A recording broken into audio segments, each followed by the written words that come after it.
उपस्थित देवियों और सज्जनों, आज का जो विषय है मैं समझता हूं हमारे देश के लिए एक बहुत ही महत्वपूर्ण विषय है कि आज हमारा देश इस ऐसी कागार पे आ गया है जहां जो खतरा है वो हमें स्पष्ट और साफ दिख रहा है। एक ऐसे क्रॉस रोड्स पे, चौराहे पे हम आके खड़े हो गए हैं जहां से अगर हम लोगों ने ध्यान नहीं दिया तो हमारे देश की टूट, हमारे देश का विनाश का जो मार्ग है वो साफ अब दिखना शुरू हो गया है। देखिए, म्यांमार के देश में रोहिंग्याओं और बौद्धों के बीच दंगे होते हैं। प्रतिक्रिया कहां होती है? भारतवर्ष में, बोधगया में। ईरान और इजराइल के बीच उनका झगड़ा चल रहा है। टेररिस्ट प्रतिक्रिया कहां होती है? दिल्ली के अंदर। मतलब जहां भी ये कोई भी कांड कहीं और देशों में हो रहा है, वो आपस के मनमुटाव बदला निकालना चाहते हैं, आतंकवाद की प्रतिक्रिया करना चाहते हैं। वो कहां वार करते हैं? भारतवर्ष के अंदर। तो मेरा बड़ा सीधा सवाल है आपसे, क्यों? Why India? मतलब यहां क्यों? उसका जो उत्तर है वो भी उतना ही आसान है कि साहब इसलिए कि ये एकमात्र देश है जिसने अपनी सुरक्षा तंत्र को तोड़ मरोड़ कर रख दिया है। आपके जो सिक्योरिटी एजेंसीज हैं उनके मनोबल पे वार किए हैं। जो कोई ऑफिसर, चाहे वो आईबी का हो, चाहे वो सेना का हो, चाहे वो पुलिस का हो, चाहे वो एसआईबी का हो, जो अपना कर्तव्य करना चाहता है उसके खिलाफ केस पे केस।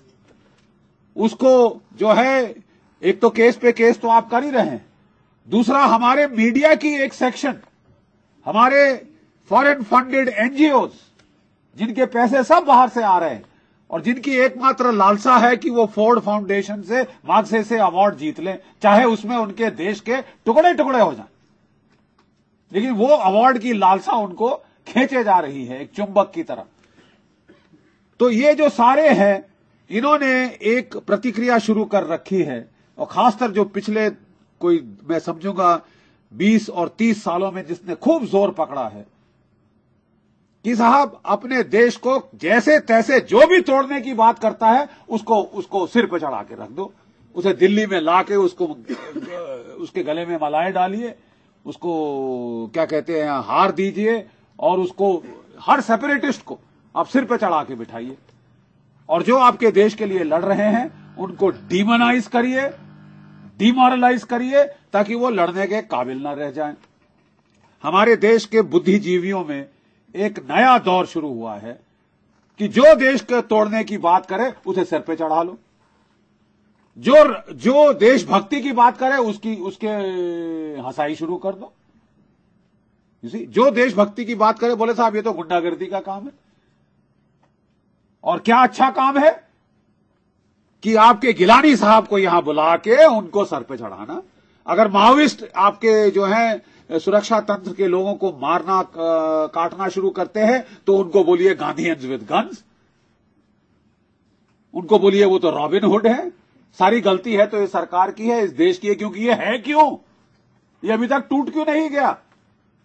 मतलब एक अजीब सी बेचैनी है कि ये साहब देश को कब आप तोड़ेंगे। और जब मैं कहता हूं कि इस टाइप का आपका अगर माहौल आप पैदा करें तो कौन सा पागल सुरक्षाकर्मी आपके लिए लड़ेगा? मरेगा, गोली खाएगा, हाथ पैर अपने खोएगा, उसके उसके बच्चे अनाथ होंगे, बीवियां विधवा होंगी, इसलिए कि आप उसके ऊपर केस पे केस लगाएं। मतलब वही दुश्मन रह गए इस देश के। ह्यूमन राइट्स का बवाल खड़ा होता है यहां पे। किसके ह्यूमन राइट्स? क्या एकमात्र टेररिस्ट ही हैं इस देश में जिनके मानवाधिकार हैं? और जो बाकी जो यहां लोग बैठे हैं वो डंगर हैं क्या, या वो नाली के कीड़े हैं? जब चाहे जो चाहे उन्हें मार सकता है। हर साल ये कुर्बानी हमको देनी पड़ेगी पाकिस्तान के टेररिस्टों को खुश रखने के लिए। आप में से 1000, 1,500, 2,000 मर गए तो क्या फर्क पड़ता है?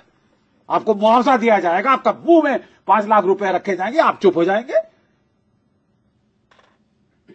We will all shut up. मैं पूछता हूं, एक आम भारतीय जान की कीमत क्या है? क्या है आपकी और मेरी जान की कीमत? हम जुलू कैटेगरी में नहीं है, हम इस देश के आम नागरिक हैं। पूरा हक है पाकिस्तान की जिहादी तंजीमों को यहां अखेट करने का, शिकार करने का। शिकार के वो शिकारी हैं साहब, वो शिकारी है माशाअल्लाह, वो शिकार का शौक रखते हैं। तो आपके जैसे लोग जानवर थोड़ी ना मार देंगे। आप जानवर से क्या हो, बदतर हो आप जानवर से। You are worse than bloody animals. ये हमारा हाल है। क्या मानवाधिकार है आपके? What nonsense. सबसे बड़ा अधिकार कौन सा? जीवन का अधिकार, द राइट टू लाइफ, उसका खिलवाड़ हो रहा है। देखिए, मैं आपको क्यों, मेरे को वो बोलते हैं, वो कौन सी पिक्चर थी, उसको गुस्सा क्यों आता है, एल्बर्ट पिंटो को गुस्सा क्यों आता है? तो आप पूछे साहब कि जनरल साहब को गुस्सा क्यों आता है? जनरल साहब को गुस्सा इसलिए आता है कि मैं एक लड़ाई के मैदान से दूसरे लड़ाई के मैदान से तीसरे लड़ाई के मैदान में गया हूं, और उसके अंदर आप देखेंगे हमने कितने लोगों को, बेगुनाह लोगों को मरते देखा है। हमने कितने सिपाहियों को अपने जान की अपना बलिदान देते देखा है। हाथ पकड़ा है जब वो आखिरी में सांस तोड़ रहा था, पानी मांग रहा था कि मुंह सूख गया है साहब, पानी पिला दो। कोई अंत है इसका? ये दौर कब शुरू हुआ? ये दौर कब शुरू हुआ? ये कोई आजकल की बात नहीं है साहब, ये कोई नई डेवलपमेंट नहीं है।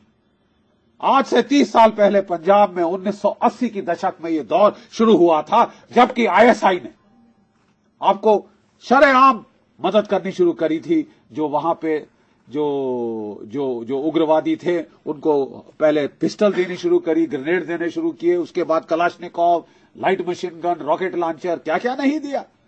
10 साल 21,000 हमारे भारतवर्ष के नागरिक शहीद हुए पंजाब की आतंकवाद के दौर में। 21,000। वो जैसे तैसे हमारी सुरक्षा एजेंसियों ने क्या क्या जान पे खेल कर, क्या क्या नहीं करके उन्होंने उसको जब कंट्रोल में, नियंत्रण में लाए तो जम्मू कश्मीर में शुरू हो गया। 42,000 भारतीय नागरिक वहां पे अपनी जान दे चुके हैं। 21,000, 42,000। उसके बाद जब 2003 तक हमने वहां भी कमर तोड़ दी थी। हम थे 5 साल लगातार लड़ा हूं मैं जम्मू कश्मीर में, 5 साल, 3 एक के बाद एक पोस्टिंग। हर पोस्टिंग के बाद सिपाही को रोटेट किया जाता है। हर पोस्टिंग के बाद भाई एक फील्ड एक पीस, एक फील्ड एक पीस। हमें 3 फील्ड पोस्टिंग लगातार एक के बाद एक, वो भी लड़ाई के मैदानों में जम्मू कश्मीर में दी, 2000 से लेकर 2005 तक। किश्तवाड़ में हम लड़े, उसको नियंत्रण में लाए। उसके बाद हम लड़े वहां जाकर, आपके जो है मैं हेडक्वार्टर में इंफॉर्मेशन वॉरफेयर का मुझे टास्क दिया गया, तो पूरे जम्मू कश्मीर में हम घूम रहे थे। उसके बाद हमको रजौरी पुंछ भेजा गया फोर्स कमांडर बना के, और वहां हम लड़े। कितने, देखिए, जब वो हमारी लड़ाई पे हम वहां हावी होने लगे, उन्होंने बोला कि साहब यहां तो बहुत ज्यादा फौज है, जम्मू कश्मीर में फौज की तादाद बहुत ज्यादा है, troop density is very high. उन्होंने साहब वहां से लड़ाई को हटाकर पूरे भारतवर्ष में फैला दिया। द होल ऑफ इंडिया आजकल, पहले लश्कर-ए तोयबा का शिकार, उसके बाद अब उन्होंने बोला कि साहब उसमें क्या है कि सीधे बात हमारे पे आती है, तो डिनाइबिलिटी होनी चाहिए। और डिनाइबिलिटी के लिए उन्होंने आप ही हमारे यहां से लड़के ले गए जो बहके हुए थे, उनको बलूचिस्तान ले गए, 3 महीने की ट्रेनिंग दी। किस चीज में ट्रेनिंग दी? AK-47 चलाने की ट्रेनिंग नहीं दी, मशीन गन, रॉकेट लॉन्चर चलाने की ट्रेनिंग नहीं दी। उनको सिखाया कि जो आप मार्केट से ओवर द शेल्फ खरीद सकते हो, अमोनियम नाइट्रेट जो कि फर्टिलाइजर है, हाइड्रोजन पेरोक्साइड जो कि इंडस्ट्रियल केमिकल है, नायोजेल, स्लरी, ये सारे केमिकल जो आप जाके मार्केट से खरीद सकते हो मोल पे, आज जाओ आप अभी ले आ सकते हो। इनको लेके कैसे बम बनाने, आईडीज बनानी, और किस प्रकार उनका इस्तेमाल करना, क्योंकि ये इतने ज्यादा ताकतवर नहीं होते जितने मिलिट्री एक्सप्लोजिव जैसे RDX, TNT, PK, इनकी ताकत ज्यादा होती, बहुत नुकसान करते। तो आप क्या करो, जो इंडियन मुजाहिदीन के जो लोग हैं ये लो पावर बॉम्ब्स बनाते हैं, लेकिन उनको इन टैंडम यानी एक जगह में 5, 6, 7, 8 बम का आप इस्तेमाल करेंगे।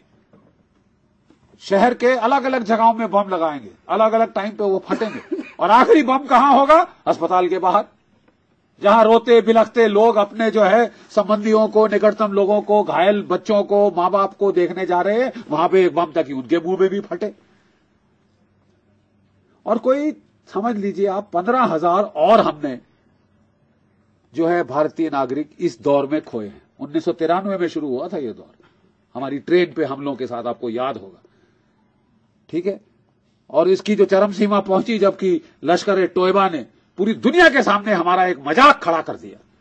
ये है भारतवर्ष, ये है भारतवर्ष का सुरक्षा तंत्र। 3 दिन का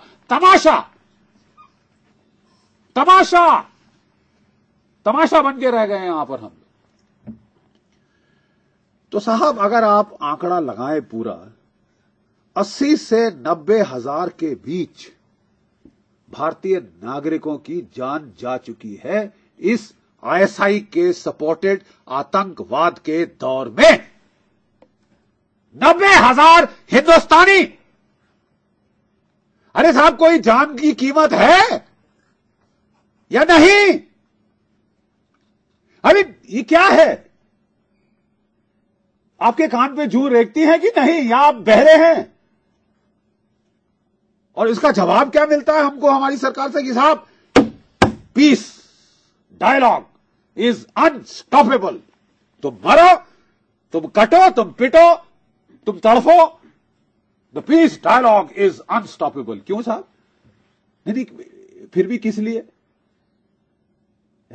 हमारा तमाशा तो आपने बना ही दिया, हमारे 90,000 लोग आपने मरवा दिए, लेकिन पीस विद पाकिस्तान क्यों? क्योंकि अमेरिका से आपको आदेश आए। इसे देखिए, इसलिए गुस्सा आता है कि हम लोगों को, क्या हम लोग अपना जीवन का हक नहीं मान सकते? और इस देश के जो बुद्धिजीवी हैं, जो पढ़े लिखे हैं, वो सारे के सारे लगे हैं आपको आज आतंकवादियों के मानवाधिकारों को बचाने कि साहब कैसे आप एक्शन ले सकते हैं। उसके पहले पूरी दुनिया भर में जहां आतंकवाद के खिलाफ लड़ाई हो रही है, वो कहते हैं कि जो काउंटर टेररिस्ट एजेंसीज का जॉब है प्रीएम्प्ट करना, इसके पहले कि हमला हो, इसके पहले कि स्ट्राइक हो, आप उसको रोकें, उस वार को होने से पहले रोकें, उनको धर पकड़ा तो आज वो क्या भुगत रहे कि क्यों तुमने खबर दी? अरे उसको तनख्वाह मिलती है खबर देने के लिए कि साहब कि यहां ऐसा होने वाला है, क्यों खबर दी? तुम्हारे खिलाफ केस होना चाहिए। कितने आपके देखिए, 2 तो प्रधानमंत्री मारे जा चुके हैं आतंकवाद की घटनाओं को लेते हुए, कितने आप और मारना चाहते हैं? और अगर मतलब ठीक है साहब, इलेक्शन पार्टियों के आपस में द्वंद्व होता है, क्या वो द्वंद्व इतना बढ़ जाएगा कि एक दूसरे के लोगों को मराना शुरू करेंगे बाहर वालों से? इसी ये सोच के खून खोल जाता है। हमारे सिपाही जो लड़े मरे, किस लिए मरे? ये खाक देखने के लिए कि साहब ये तो बेअंत है, ये सिलसिला तो चलता रहेगा। वहां साहब लोगों को शिकार का शौक है, और आपसे अच्छा बेवकूफ शिकार कहां मिल सकता है उनको? बौद्धों और रोहिंग्या का झगड़ा होता है म्यांमार में, प्रतिक्रिया म्यांमार में नहीं होती क्योंकि वहां की सरकार लात मारेगी, टूट के पड़ जाएगी, वहां की फौज टूट के पड़ जाएगी। तानाशाह है वहां के, वो वहां के बैठे हुए हैं, तो वो होगा साहब यहां पे, क्योंकि सबसे permissive, the best enabling environment for terrorism is been created in India. क्यों?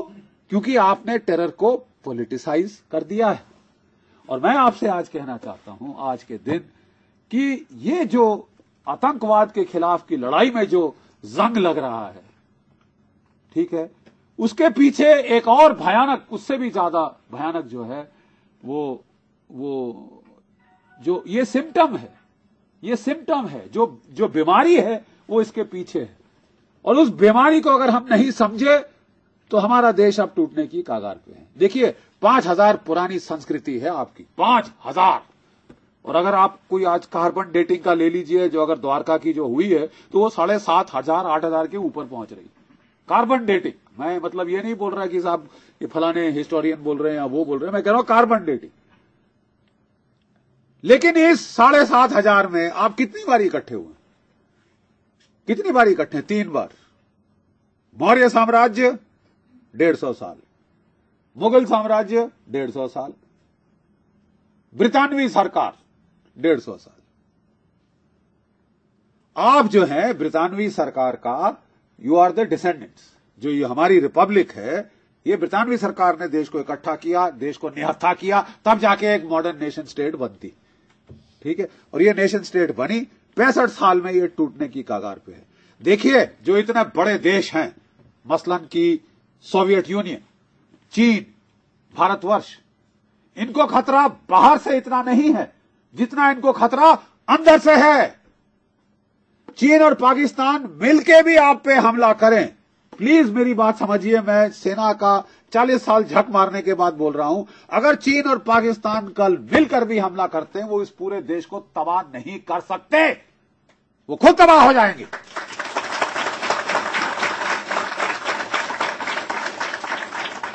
लेकिन आप खुद टूट सकते हैं। द माइटी सोवियत यूनियन, जो कि अटलांटिक से प्रशांत महासागर तक जो फैली हुई थी, जो यूरोप और एशिया के ऊपर फैली हुई थी, 1990 में उसका क्या हुआ? जिस सोवियत संघ ने जर्मन हिटलर की फौजों के नाक को चने चबवा दी, 480 जर्मन डिवीजन में से 360 जर्मन डिवीजन रूस के ऊपर चढ़ी और वहां से वापस नहीं आई, खत्म कर दिया। और फिर रूसी जाकर चढ़े, मॉस्को के गेट से ले जाकर उन्होंने खदेड़ते हुए बर्लिन तक ले गए और बर्लिन की उन्होंने ईंट से ईंट बजा दी।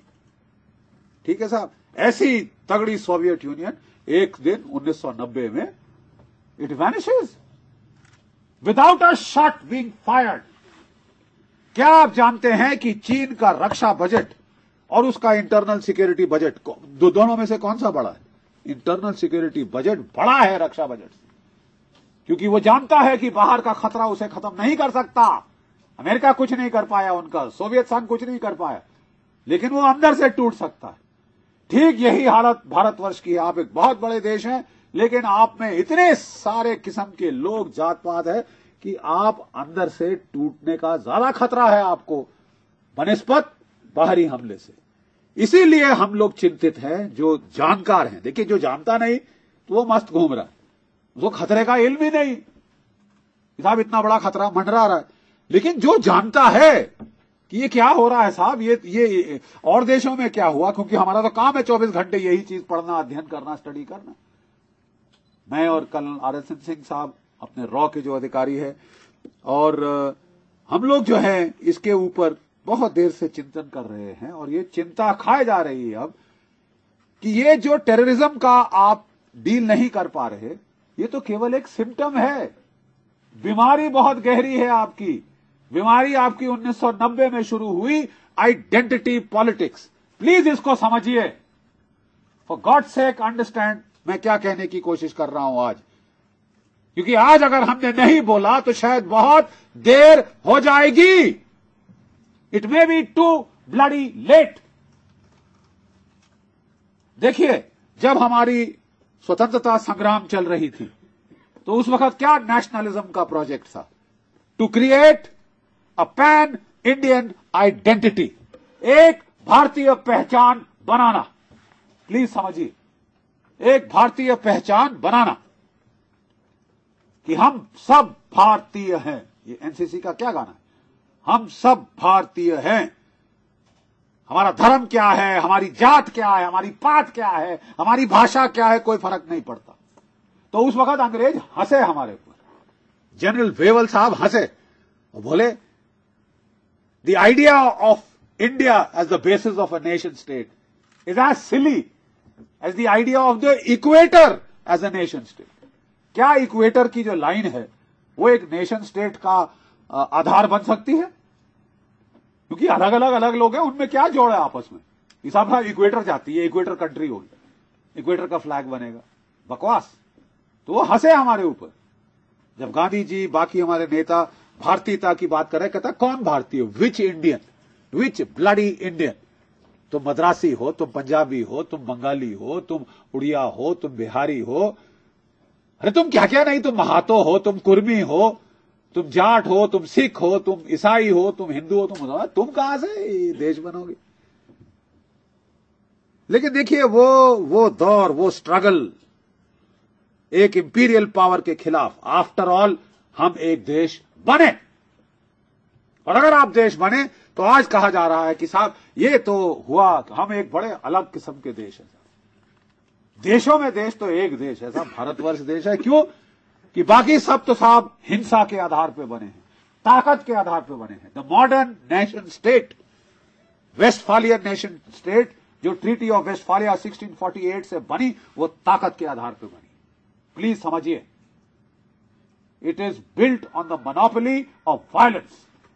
एक नेशन स्टेट जब बनती है जबकि अपनी वो पूरी प्रजा को डिजार्म करे, कोई सामंत नहीं, कोई किलेदार नहीं, कोई सूबेदार नहीं, कोई फलाना नहीं, कोई हथियार नहीं उठा सकता सिवाय आपकी फौज, सिवाय आपकी पुलिस। जो ताकत जो है वो देश के पास रहती है। आज आप उस ताकत को बांट के दे रहे हैं लश्कर तोयबा को, जैशे मोहम्मद को, इंडियन मुजाहिदीन को, जो जब चाहे आपको यहां आके मार दें। तो हम टैक्स किस लिए पे कर रहे हैं आपको? हम टैक्स इसलिए पे कर रहे हैं कि हमने अपने हथियार उठाने का बीड़ा छोड़ दिया ताकि सरकार हमें बचाई, तो आप ये कर रहे हैं। तो मैं कहने की कोशिश ये कर रहा हूं कि ये जो हमने एक भारतीय पहचान, पैन इंडियन आइडेंटिटी बनाने शुरू का जो प्रोजेक्ट शुरू किया था फ्रीडम स्ट्रगल के साथ 1990 की दशक से, उसका तीतर बीतर उसकी ऐसी तैसी कर दी गई। आइडेंटिटी बेस्ड पॉलिटिक्स शुरू हुए।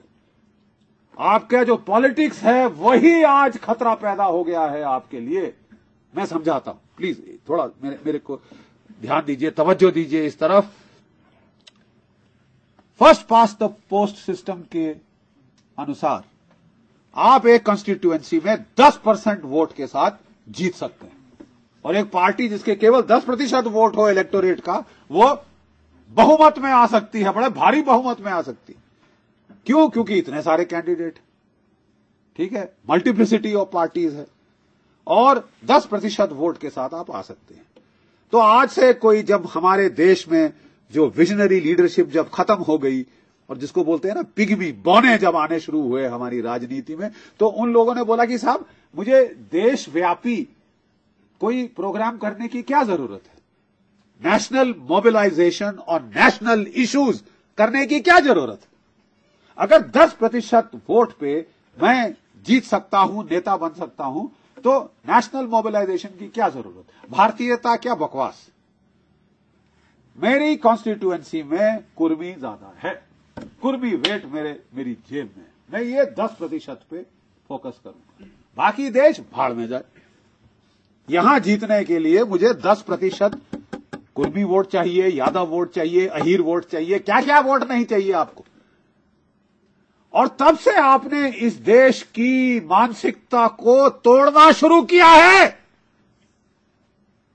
फ्रैक्चरिंग, स्प्लिंटरिंग, जैसे बम फटता है तो वो टुकड़े टुकड़े हो जाते हैं, वैसे आपने करना शुरू किया है।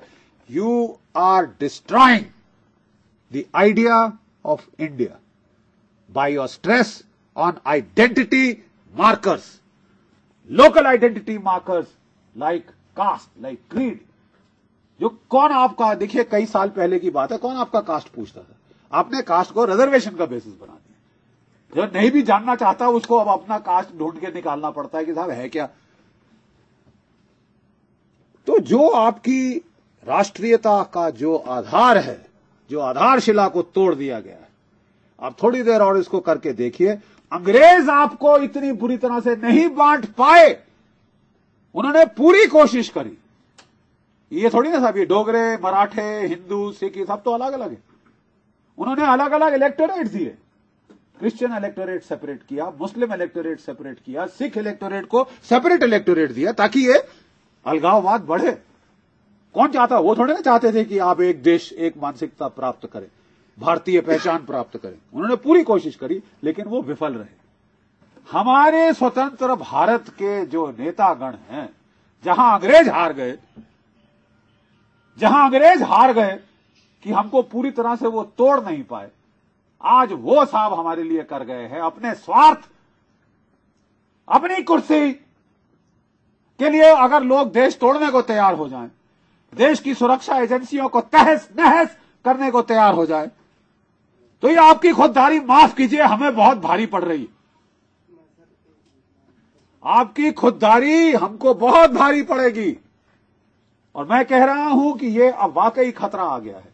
आपने जो प्रणाली बनाई है, माफ कीजिए, पॉलिटिकल फंडिंग की, सारी करप्शन की रूट आपकी वहां से चालू होती। झूठ, सत्यमेव जयते आपका नारा है, और आप एक बड़े झूठ से शुरू करते हैं कि साहब मैंने तो 25 लाख मेरी सीलिंग है स्पेंडिंग की, और मुंडे साहब ने आज बोल दिया कटु सत्य, तो आज दुनिया हाय हाय कर रही। 8 करोड़, ये गैप कहां से कवर होता है? ये गैप कवर होता है ब्लैक मनी से। आप लोग इसका, हमारे जो नेतागण हैं वो इसका आधार हो गए। अरे साहब, अगर बाढ़ ही खेत खाएगी तो हम लोग कहां जाएंगे? हमने बाढ़ लगाई, वो बाढ़ ही खेत खा रही है। 1990 से ये राजनीति का दौर शुरू हुआ है, और शॉर्ट टर्म एडवांटेज के लिए लॉन्ग टर्म सस्टेनेबिलिटी की ऐसी तैसी की जा रही है। इंफ्रास्ट्रक्चर बनाने के बजाय डोल्स दी जा रही हैं कि एमजी नरेगा में आइए, वहां पे आप जो है एक खड्डा खोदिए, कल जाके उसी खड्डे को भर दीजिए और पैसा ले जाइए। 1,40,000 करोड़ इस पे लगा है। उसमें से 40% आपका क्या कहता है कि वो कहां गया, हमें नहीं मालूम। 14 अरब डॉलर वर्थ राशि निकल गई इससे।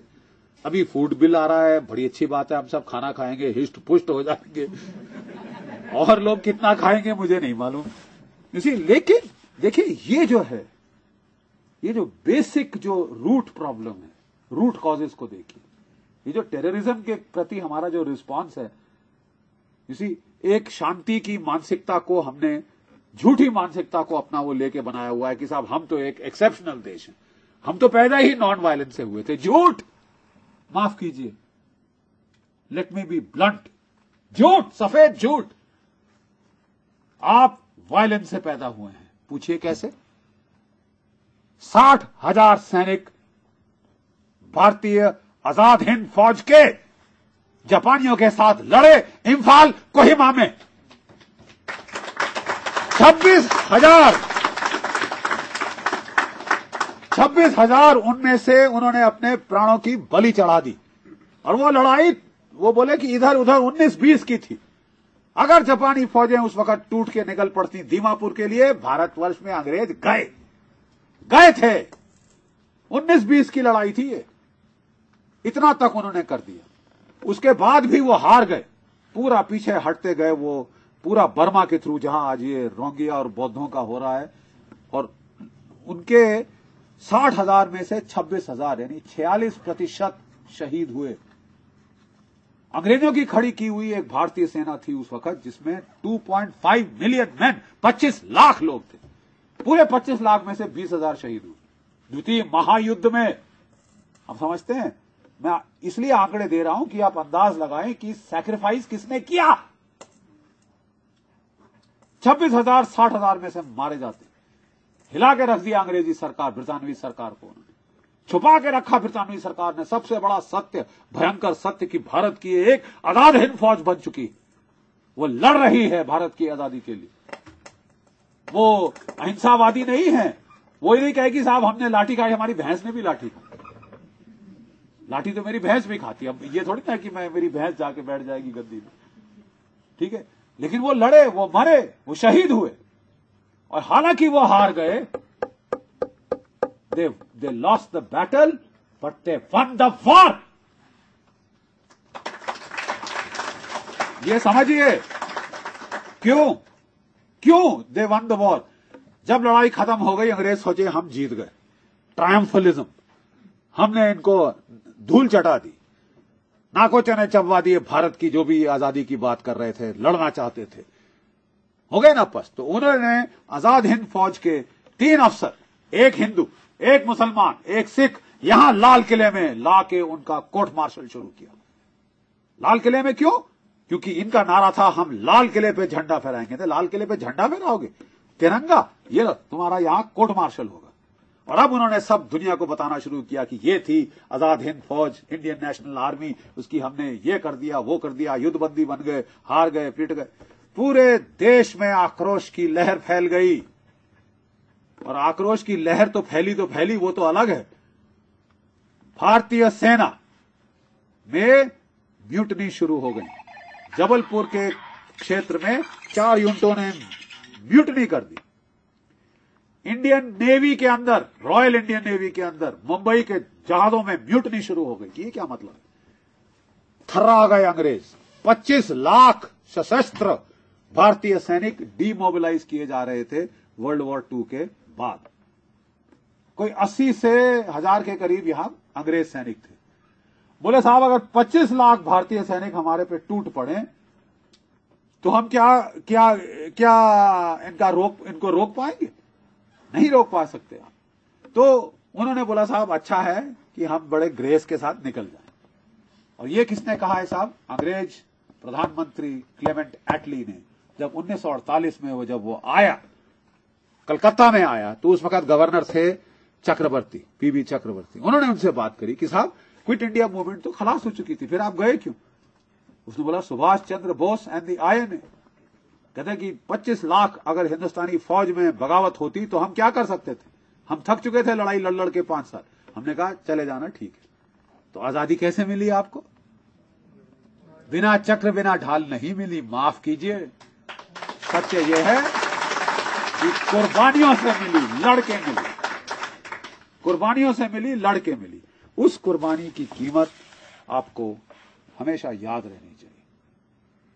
आप आज आपका देश इस कगार पे है कि या तो वो एक महाशक्ति बनेगा या वो टूट जाएगा, टुकड़े टुकड़े हो जाएंगे। सामंत आपके में यहां बैठे मिलेंगे आपको। हर 24 कदम के पास आप टैक्स पे करेंगे, एंट्री का और पासपोर्ट बनाएंगे अपने। ये हाल आपका अगर कर रहे हैं, आपकी राजनीति की जो दिशा है वो कर रही है। इस दिशा को हमें मोड़ देना होगा।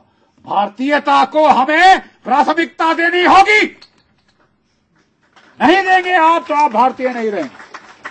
अब चाहे बनिए उसके बाद जो बनना चाहते हैं, Ahir, Jat, Kurmi, Sikh. I mean what the hell? क्यों आइडेंटिटी पॉलिटिक्स से आतंकवाद को जोड़ा जा रहा है? पुलिस, सुरक्षा एजेंसियां उसको पकड़ती हैं जिसके खिलाफ एविडेंस है। द ओनली थिंग जो मेरे को बोलती, चाहे मेरा मां हो चाहे मेरी बाप हो, अगर एविडेंस उसके खिलाफ है तो सॉरी, मैं पिताजी मैं वचनबद्ध हूं, मैंने कसम खाई है सरकार के सामने कि मैं करूंगा, sorry I have to arrest you, चाहे मेरा पिता क्यों ना हो।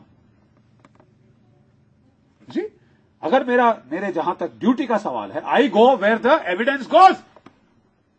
आज आप कह रहे हैं कि नहीं ये फलानी कम्युनिटी है, अगर इसके पकड़ोगे तो 10 उस कम्युनिटी के पकड़ना, 15 उसके पकड़ना। ये क्या है साहब? कोई तंत्र चल सकता है? अमेरिका में हमला हुआ 9/11 को, क्या दूसरा हमला हुआ? और जब हुआ तो उन्होंने 3 दिन में पकड़ लिया, पूरा शहर बंद किया, चाहे किसी सिविलियन को गोली लगे ना लगे, इसको नहीं छोड़ेंगे। क्योंकि जब आप ऐसे टूट के पड़े तब आप लड़ाइयां जीतते हैं। वो अच्छे भी हैं, वो बुरे भी हैं, हम लड़े कि ना लड़े, अरे तुम मरो। जब 3 सेकंड में लड़ाई के मैदान में फैसला हो जाता है, जिसने पहले गोली मारी he wins, he who shoots first wins. आप हाथ पैर बांधो अपने फौजियों के, अपने सीआरपीएफ वालों के, तो बेचारे 75 तो मारेंगे, क्योंकि उनको यह समझ नहीं आ रहा कि मैं फायर करूं या ना करूं। एक जाट जब मैं था जम्मू कश्मीर में, उसने मेरे को बोल दिया एक दिन, साहब जी पहले तो फैसला कर ले कि मैं मारूं या ना मारूं। मारूं तो क्यों मारा, नहीं मारूं तो साहब क्यों नहीं मार रहा? तूने चूड़ियां डाल रखी हैं क्या? तुमको राशन नहीं मिलता क्या? खाना नहीं मिलता सालों तुम लोगों को? क्यों नहीं मार रहे? साहब कहने फैसला कर ले, मैं मारूं या ना मारूं। और फिर मेरे को हुक्म दे दियो, लेकिन साहब हुक्म दियो मारना, लेकिन जोर से नहीं मारना। ये क्या है साहब? या तो मारो या ना मारो। उसे आपके सिपाही सीधे साधे लोग हैं बेचारे, गांव के हैं दादा, बड़ी अच्छी बात है, धन्य है ये धरती। ये हमारे गांव में सीधे साधे लोग हैं बेचारे, हमारे जैसे पढ़े लिखे तेज तराड़ लोग नहीं, जो हर पहलू हर पक्ष देख सकते हैं, शेड्स ऑफ ग्रे देख सकते हैं, ब्लैक एंड व्हाइट, तभी लड़ाई होती। नहीं तो देखिए अर्जुन जैसा महायोद्धा भी जब महाभारत की संग्राम शुरू होने वाली थी तो वो गया, उसने बोला दिखाओ जरा साहब, दिखाइए महाराज हमको दिखाइए, हम कौन लड़ने आए। तो देखा अपना चाचा ताया गुरु ये वो, तो उसने लंबा भाषण दिया कि किस लिए हम लड़ते हैं, इतने पैसे कमाने के लिए। तो उसको बोला गया, ये तो भाषण कर बंद, तू लड़, समझ गया, तू नहीं मारेगा कोई और मार डालेगा इनको, तेरे को अपनी इज्जत कमानी है, तू मार ले, तेरे साथ मैं खड़ा हूं यहां पे, ठीक है। तो वो यही आपको, यही जो गीता का जो उपदेश है आज बहुत लागू है हमारे देश में। प्लीज जहां युद्ध करना है प्लीज युद्ध करिए, you want to shoot shoot, don't talk, बकवास मत करो उसके बाद कि साहब ये तो गांधीयंस विद गन्स है। अरे साहब ये गांधीयन विद गन बेचारे महात्मा गांधी का क्यों हम नाम बदनाम कर रहे हैं? ये रॉबिन हुड है, अरे रॉबिन हुड कहां के हुए, चोर डकैत जल्लाद, वहां पे उनकी अदालत बैठती है, जहां अदालत की इस आदमी को चेन छोटा कर दो। मतलब ये आप चाहते हैं ये लोग राज करें? कम्युनिज्म कहीं दुनिया भर में काम करी है क्या? रूस में सफल रही क्या? चीन में सफल रही क्या? पूरे ईस्ट यूरोप में, east Germany, Romania, Hungary, Poland यहां सफल रही? तो यार हमने क्या पाप किया कि हमारे सर मोड़ी जाएगी? मैं आपसे सीधी बात पूछना चाहता हूं कि हमने क्या पाप किया कि हम इनके सामने भी घुटने टेके? नहीं, बड़े अच्छे हैं एक्चुअली इनकी सोच अच्छी, वो मार रहे हैं वो दूसरी बात है। इसे ये जो कंफ्यूज करना, ये जो भ्रांति पैदा करना, ये जो हाथ पैर बांधना, हम बोलते हैं कि अगर आपने अपने दुश्मन को भौचक्का करना है, दो चीजें करो, या तो उसे भयभीत करो। जो आदमी भयभीत हो जाता है, जो सीखा है वो भी भूल जाता है। लड़ाई के मैदान में अगर कोई डर गया बहुत बुरी तरह से, जो डर गया सो मर गया। अब ऐसे ऐसे करते फिरोगे, हमने देखे हैं लोग, इसी। और जो दिमाग ठंडा रखता है वो हमेशा जीतता है। दूसरा, अगर आप चाहते हो कि अपने दुश्मन को कमजोर करना, उसमें गिल्ट इंड्यूस करो। आप समझते हैं गिल्ट क्या होता है? ग्लानी, अरे साहब हम इनको मारेंगे, हम लड़ेंगे, बेचारे जो ये आदम जाति के गरीब लोग, बेचारे भील और ये और गोंड, हम इनको मारेंगे। भाई अब उसने हथियार उठा लिया तो दो ही चीज है यार, या वो फायर करे या मैं फायर करूं, या तीसरी चीज मेरे को नहीं मालूम। मैं गया था ना, ये मुझे जब मैं रिटायर हुआ तो मुझे बुलाया गया इधर पे छत्तीसगढ़ कि साहब आप मिलिट्री एडवाइजर बनिए। तो मैं कहा साहब पहले मैं जरा देख लूं, फिर मैं मिलिट्री एडवाइजर आपको मैं बताऊंगा। तो मैं वहां आया तो वहां पे जो आईजी ऑफ साहब थे वो आए, general let me tell you what is wrong. मैं कहा बताइए। तो it is socio economic, it is this, उन्होंने मुझे इकोनॉमी का पाठ पढ़ा दिया। तो मैं कहा मेरे बाप मेरे पास ज्यादा समय नहीं है, एक मुझे वहां पे नक्शा दिखा। मैं कहा जरा ये बहुत अच्छा, थैंक यू वेरी गुड, जरा नक्शे पे चलिए, मुझे बताइए आपकी ट्रूप्स कहां कहां लगे हैं, आपकी फौज कहां कहां लगी है नक्शे पे, मुझे वो समझाइए यार। मैं लड़ाई करने आया हूं, ये मेरा काम नहीं है, ये मेरा काम नहीं है कि ये बनाओ वो बनाओ, घर बनाओ, मेरा काम है तोड़ना। अगर मेरे दुश्मन का घर है, आई विल ब्लडी डिस्ट्रॉय। तो वो नक्शे पे आए, मैं वो साहब मुझे आप अपनी डिप्लॉयमेंट बताइए। ओ एक्चुअली वो डीआईजी साहब को मालूम है, वो डीआईजी साहब आए। मैं कहा बताइए समझाइए। नहीं साहब मैं जानता हूं किसको, हमारा जो असिस्टेंट कमांडेंट है उसको पता है। मैं कहा यार तुम उसको बुलाओ यार, तुम मेरे को समझा दो यार। यहाँ उसमें जब मैं देखा त्रुटियां, मैं कहा तुम रोड सिक्योर करते हो? नहीं। तुम्हारा खाना कैसे आता है? आरोपी होती है? नहीं साहब। खाना कैसे आता है? साहब सिविलियन कॉन्ट्रैक्टर लाता है। वो कैसे ले आता है? साहब वो पैसा खिलाता है उनको। यार जब तुम्हारा खाना पैसा खिला के आ रहा है, हमारे माफ कीजिए, वो कहा है कि क्या बेचारी नंगी क्या नहाएगी, क्या निचोड़ेगी तुम्हें, तो तुम क्या लड़ोगे यार?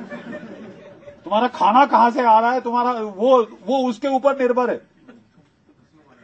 मैं कहा आप वो सीआई ग्रिड बनाई, वो क्या होता है साहब? मैंने थोड़ी देर देखा, मैं विश्व रंजन जी के पास गया, बहुत अच्छे अफसर हैं। मैंने कहा साहब ऐसा है, कहते साहब बख्शी साहब कब ज्वाइन कर रहे हो? मैं कहा साहब ऐसा है कि आज तक मैंने जो लड़ाई सरकार ने दी मैंने जीती, लड़ाई नहीं हारा हूं। I have not lost a battle. ठीक है, लेकिन साहब मैं अब अपनी इज्जत जो 40 साल में कमाई मैं यहां धुलवाना नहीं चाहता। इज्जत कमा के आया 40 साल में कि लड़े पाकिस्तान की 29 बलूच जो उसने बदमाशी की थी, अच्छी तरह रगड़ा हुआ है हमने उसके। 45 आदमी मारे हुए, उनका बटालियन हेडक्वार्टर जला दिया, सीओ साहब का कमरा जलाया था हमने, तभी वो पलटन ठीक थी। इतने साल बड़ी बदमाश पलटन है, तभी ठीक थी। अच्छी मार मारी, देखा साहब जहां जहां गए अच्छी मार मारी। अब साहब आके अब हमारी इसमें इज्जत हमारी धो दो, जो कमाई 40 साल लगे कमाने में, यहां तो मैं थोड़ा पहले आप फौज को बुला लीजिए, आपके बस की चीज नहीं, आपके बस का रोग नहीं है। ये बात है। देखिए, हमें भारतीयों के अंदर हम शेड्स ऑफ ग्रे ढूंढते हैं, अंग्रेजों की तरह हम ब्लैक और व्हाइट नहीं देखते। नहीं साहब, वो हो भी सकता है, नहीं भी हो सकता है, अच्छे भी हो सकते हैं, नहीं भी अच्छे हो सकते। क्या मतलब? 75 आदमी हमारे मार डाले, हमारे बेचारे सिपाही जो मरे वो उसके पेट की अंदड़ी निकाल के उसमें बम डाल रहा है ताकि जब डॉक्टर के पास जाए तो डॉक्टर के मुंह में बम फटे। वो अच्छा है? नहीं, आपका दिमाग सही है? आर यू सेन और are you bloody well insane? जब लड़ना है तो लड़ो, when you want to shoot shoot, don't talk. क्यों आप अपनी अच्छी फौजों को इस कगार पे ले आए कि आज वो पूछ रहा है एक जाट सिपाही मेरे साहब मैं क्या करूं? तेने बोल दे फायर करूं ना करूं यार, क्योंकि दो चीज तो है नहीं ना, यहां थोड़ी ना है कि नहीं यार जोर से नहीं फायर करना। तो अंत में मैं ज्यादा समय ना लेते हुए, मेरे कुलीग हैं बहुत, मैं उनकी इज्जत करता हूं, RSN सिंह साहब, और इंटेलिजेंस का खास उनको बहुत तजुर्बा है। मैं प्लीज आप युवा पीढ़ी से यहां चाहता हूं कि आप समझें, बहुत भारी दारोमदार आपके कंधों पे है, नहीं तो इतिहास हमें दोषी ठहराएगा। We did not speak up when there was the time. हम चुप रहे, हम मौन रहे जब हमारा देश टूट रहा था, जब उसे तोड़ने की कगार पे ले जाया जा रहा था, हम खामोश रहे। We are guilty. हम सब के सब सामूहिक तौर पे अपराधी होंगे उसके। तो अगर वो देश टूट गया कल परसों चौथ, महाशक्ति नहीं बना, तो क्या रोक सकता आपको साहब? सबसे युवा पीढ़ी आपकी है, 50% भारतीय आबादी 25 साल के नीचे है। अरे साहब, ये जोश के साथ भरा होना चाहिए था, ये देश उबल रहा होना चाहिए था जोश के साथ, और आप मर रहे हो आज। जो आए यहां पे शिकार खेल के चला जा रहा है तुम्हारा, कहां है तुम्हारा जमीन? क्यों नहीं खोलता खून? ये कोई देश है या कोई मजाक है? How dare you touch an Indian? तुम बाल के ऊपर कैसे हाथ लगा सकते हो? और आप 160 165 मार रहे हैं एक बार में, और यहां से शांति की बात हो रही है। भाड़ में गई ऐसी शांति जिसने चिर शांति पहुंचा दी हमारे 90,000 भारतीयों को। प्लीज ये आंकड़ा समझिए और इसकी जो संगीनता है उसे समझिए। बहुत बहुत धन्यवाद आप सबको।